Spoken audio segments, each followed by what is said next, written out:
Hey guys, it's time for another easy open world build. Today's choice is Condition Druid. This build is based off the DPS build I made on the Guild Wars 2 wiki, so if you want to learn more about the basics of this build or double check some information, check out the written article or the complimentary video on the DPS rotation. Both links are in the description below. Now, as usual for the open world builds, we'll follow a particular priority list for survivability changes starting from the DPS builds for instance content. Changing gear can be expensive unless you have legendary gear, so we will adjust food, skills and trades first. For open world, it can make sense to make a build more forgiving so that it can sustain on your own. So let's increase the general survivability of the DPS build. The first step for increased survivability is to put a short bow on the secondary bar and swap to the trait light on your feet in skirmishing. That way you can stay at range whenever it is too dangerous to be in melee. Aside from that, the traits on Condition Druid are all pretty much mandatory. For that reason, I suggest you to use the following gear setup for Condition Druid in open world. In order to understand why I made those gear choices, it's important to know that bleeding is by far the largest contributor to your damage. And you need a certain level of critical chance to keep triggering the trait Sharpened Edges. The combination of cheap exotic rabbit armor and superior runes of the Afflicted retains 100% duration on bleeding and triggers Sharpened Edges reliably, as it includes a lot of precision. For the short bow on the secondary weapon bar, I recommend getting Stardust, which costs only a few silver. This also brings in additional survivability via its celestial prefix. In terms of gameplay for survivability, it's important that you go into and exit Celestial Avatar on cooldown, as that will decrease incoming damage by 10% via the trait Natural Balance.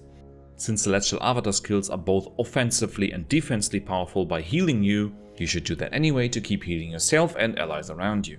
In open world where you deal damage and heal yourself and allies quite frequently, you shouldn't have to worry about being able to go into Celestial Avatar on cooldown. In a lot of cases, surviving is easy enough if you stay behind your pet and use Shortbow from range.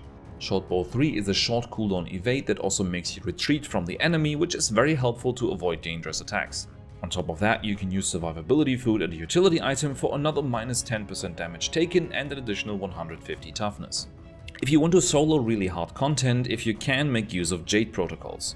These give 150 additional toughness, vitality, condition damage and power permanently, as well as all boons aside from stability, resistance and resolution on entering combat. The protection from this is another free massive gain to survivability. Now, in story instances, or if you don't want the hassle of reapplying protocols and have a sky scale, you can abuse the synergy between Relic of the Cavalier and Blast from the Sky Scale to apply lots of Aegis, resistance, might and quickness to yourself. It has an internal cooldown of 1 second and thus applies a boon on every hit of the Sky Scale skill. Now, since you can't rely on others providing boons for you in open world, it's great if you can cover them yourself, both for damage and for defense. In order to do that, we'll swap out Sharpening Stone, Viper's Nest and Glyph of Alignment for Quickening Zephyr, Sun Spirit and Stone Spirit.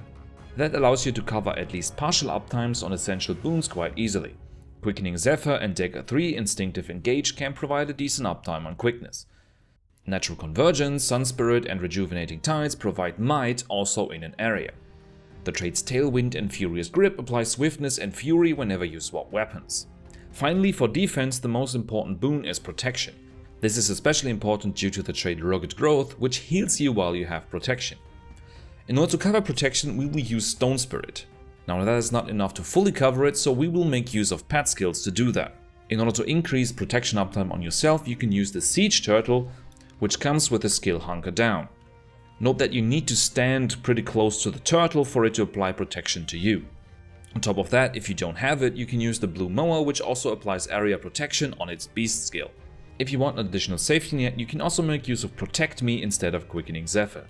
In terms of the healing skill, you have several options. You can use We Heal as 1 to heal both yourself and the pet, and to copy the boons you have on you to your pet and vice versa, or you can use Healing Spring, as that will also heal in an area.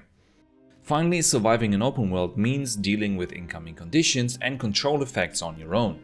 For condition cleanses you have several options. Seed of Life, so Celestial Avatar skill 2, always cleanses conditions immediately, so make use of that as often as you can.